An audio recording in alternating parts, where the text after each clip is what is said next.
Videos playing on YouTube but no sound coming through? That's super frustrating, right? In today's video, I'll show you how to fix YouTube video sound not working on your Android phone step by step so you can watch and listen without any issues. Let's get started.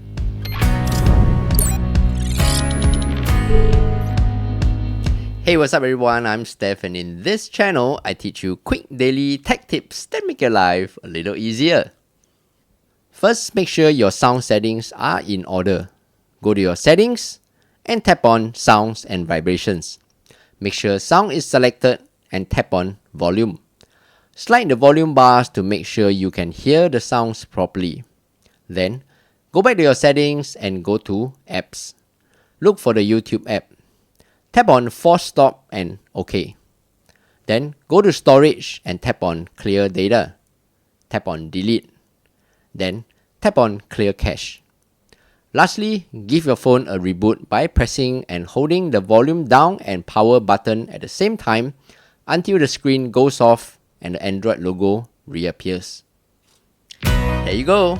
If you found today's video useful, do give it a thumbs up and subscribe to help this channel grow. Thank you so much. Until the next video, I'm Steph. Take care and bye-bye.